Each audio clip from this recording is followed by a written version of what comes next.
Hello guys, and welcome back to my YouTube channel. As many of you already know, the company film from Aarhus has been following me around for many years now, being courtside at some of the biggest tournaments in the world and been filming close hand. So we have a lot of exciting footage and we wanted to do something special. So a good idea we came up with was to look at some of the slow motion footage we have from 2014, 2017 from some of the exciting matches and tournaments in my career. And the first one we're going to do today is from the 2014 World Championships in Denmark.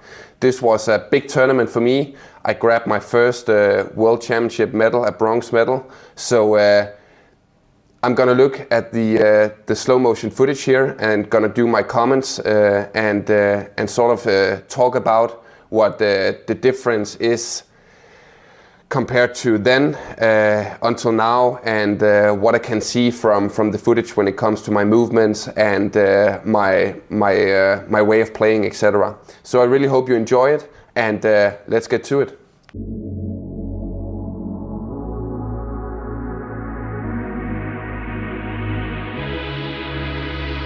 So obviously, playing a World Championship on home soil is always a special thing, and I was a little bit tense and nervous going into it because I knew that I had a shot on a medal if I played really well, but obviously I didn't really know what to expect. As you can see here, a young Axelsen is going on court, playing with the Yonex Arc-Shaper 11, which was a great racket for sure.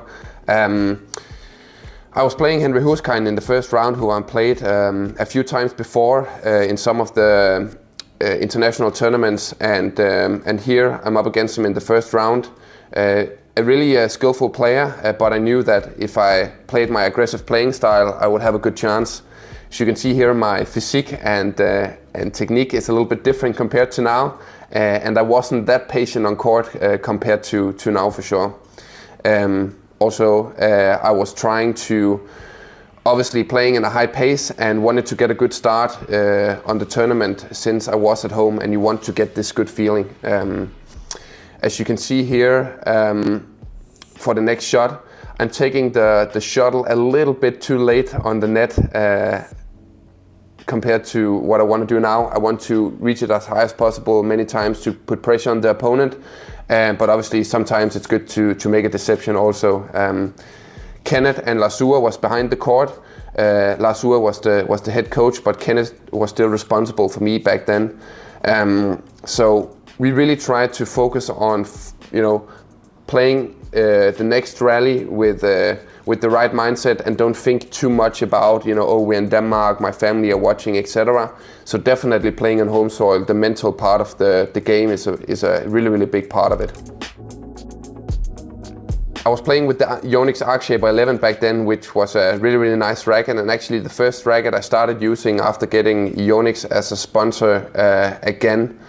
As you can see here, my physique is a little bit more, not fragile, but I'm a smaller person back then compared to now, and there has happened a lot since I started working with Sean Casey back in 2015. Back then I still wasn't working with Sean, and he made a big difference on my career.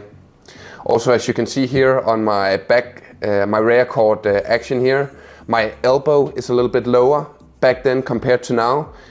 So now I'm really trying to get my elbow up a little bit higher so I can get the ankles on the shots. Also, my initial thoughts here is my grip is a little bit different.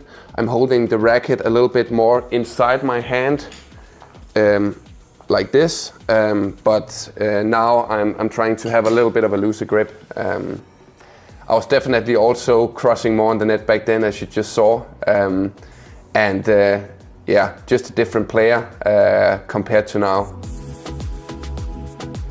And as you can see here, I'm trying to celebrate the good rallies with a pumped fist here.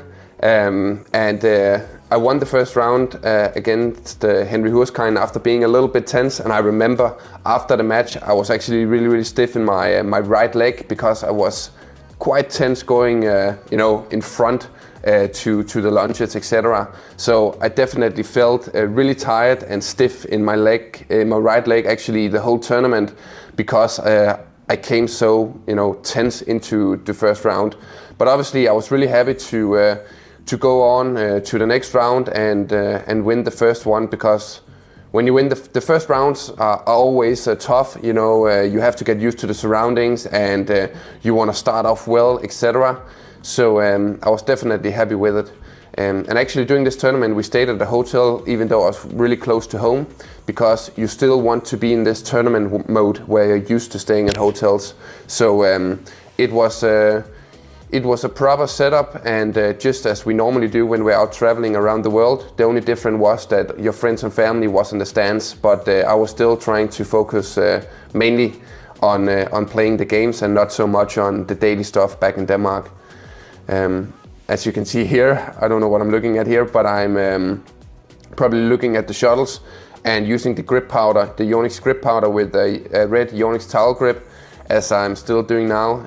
Grip powder is a big part of my badminton career still, because I do sweat a lot of my hands. So as you can see here, since then I've used the wristband and the grip powder on my towel grip. Here up against Thi Minh Nguyen from Vietnam, a really quick player, and what is important here is to really play aggressively also.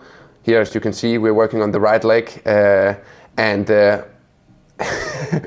also stretching out my back here with Michael Rees, who is the main physio and the guy I'm working mostly with back in Denmark. We also have my former mental coach, Carsten Olmgaard, in the corner there. As you know, and I just touch on, I'd really tried to focus a lot on the mental side of things. Here, going on court again, I remember it was really hot in the arena, and there wasn't much air condition, so it was really important for me to drink a lot during the tournament, because we sweat a lot compared to what we usually do when we're playing in Denmark. Flash forward to the semi-final here, up against Lee Chong-wei, and I'm just gonna put it out there, he was way better than me and quicker than me, and I had no chance. But obviously, winning against Cho Chin Chen as I did in the quarterfinal and securing myself a bronze medal was a big win for me. But I remember feeling on court against Lee Chong-wei that he was just simply so strong, and I had no chance whatsoever. He was quick, he was explosive, he was mixing up his attacks, and when I got off court after the semi-final there, I just remember thinking that he's gonna win this thing.